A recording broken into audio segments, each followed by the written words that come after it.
किसी गांव में एक साधु रहा करता था। वह जब भी नाचता था तभी बारिश होती थी।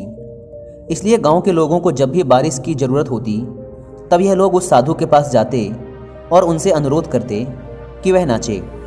और जब वह नाचने लगते तो बारिश ज़रूर होती थी। कुछ दिनों बाद 4 लड़के शहर से गांव में घूमने आए। जब उन्हें यह बात पता चली कि किसी साधु के नाचने से बारिश होती है तो उन्हें यकीन नहीं हुआ।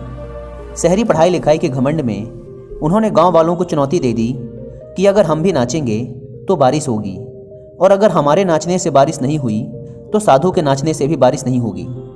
अगले दिन सुबह सुबह गांव वाले उन चारों लड़कों को लेकर साधु के कुटिया के पास पहुंचे। गांव वालों ने साधु को सारी बात बताई। फिर उन लड़कों ने नाचना शुरू किया। पहले लड़के ने नाचना शुरू किया। आधा घंटा बीत गया। फिर पहला लड़का थक कर बैठ गया, पर बादल नहीं दिखे। कुछ देर बाद दूसरे लड़के ने नाचना शुरू किया और 1 घंटे बीतते बीतते वह भी थक कर बैठ गया। बाकी दोनों लड़कों ने भी ऐसा ही किया, पर बारिश नहीं हुई। अब साधु की बारी थी। उसने नाचना शुरू किया। 1 घंटा बीत गया, पर बारिश नहीं हुई। साधु फिर भी नहीं रुका, वह नाचता ही रहा। नाचते नाचते 2 घंटे बीत गए, पर बारिश नहीं हुई। 4 घंटे बीत गए, पर बारिश नहीं हुई। लेकिन साधु तो रुकने का नाम ही नहीं ले रहा था।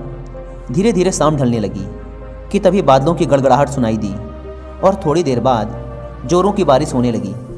यह देखकर चारों लड़के दंग रह गए और तुरंत साधु से क्षमा मांगी। फिर चारों लड़कों ने साधु से पूछा, बाबा, भला ऐसा क्यों कि हमारे नाचने से बारिश नहीं हुई और आपके नाचने से बारिश हो गई? साधु ने उत्तर दिया, जब मैं नाचता हूँ तो 2 बातों का ध्यान रखता हूँ।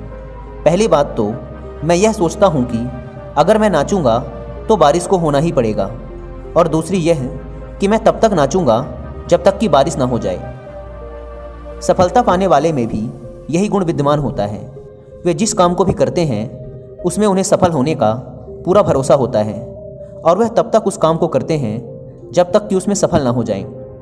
इसलिए अगर हमें सफलता हासिल करनी है तो इस साधु की तरह ही अपने लक्ष्य को प्राप्त करना होगा।